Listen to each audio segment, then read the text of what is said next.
heavy and just yuck all the time. Joining us this morning is nutritionist Sara Vance. She's here to tell us how to banish the belly bloat for good. Try saying that 3 times, huh?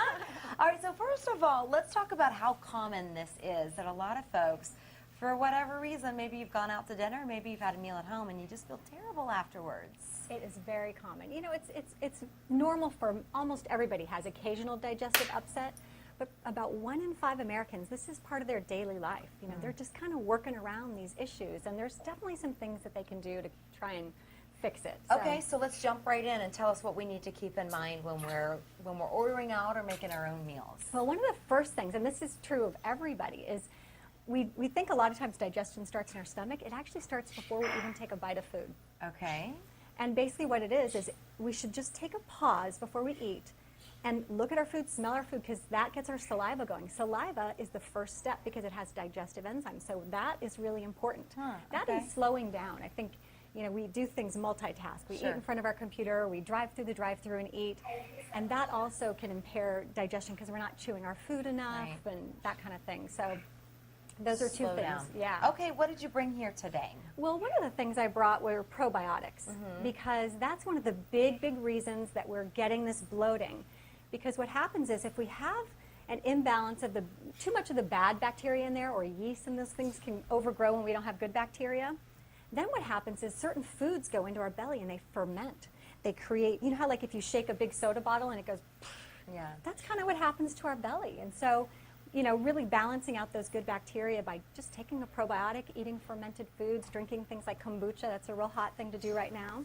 And do you recommend the liquid form or the powder, or does it matter? You know, it just kind of whatever you prefer. I love this product, Inner Eco, just because it's so yummy, and it's got 20 billion CFUs of probiotics per tablespoon, so it's a great way to do it. Did you say 20 billion? 20 billion, yeah.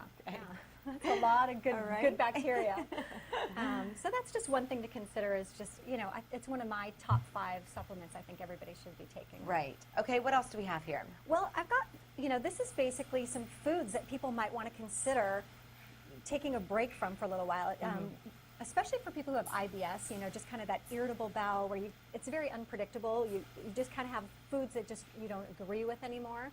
And it's called the FODMAP diet. FODMAP is just an acronym for carbohydrates that ferment. So again, when you've got that bad bacteria in the gut, when you eat things like onions and cabbage and foods like dates or something that has xylitol in it, dairy, gluten, even apples, something that you normally wouldn't think would bother you, can start to just sort of create those bubbles and expand your belly. And so there's I wrote a blog about this, but that links to like a whole list of the foods that you can have and can't have. But again, this is something that ideally you would just do for a little while, fix that bacteria, and then at one point, again, you can introduce it back in. Exactly. Okay, very good. And lastly, what do we have over here in this section? These are just digestive enzymes. And so, you know, when you're eating a highly processed diet, and also as we age, we just kind of produce less enzymes naturally. But foods like pineapple and papaya and other live foods give us natural enzymes. But a lot of people, you know, if they've got digestive problems, they're not going to be wanting to eat a ton of raw foods. Right. So what I recommend is taking a good quality digestive enzyme that can help. Basically what you're doing is you're putting those things in your body that help to break down and digest your food, because it's not really what we're eating, it's what we're breaking down and absorbing and using as nutrition.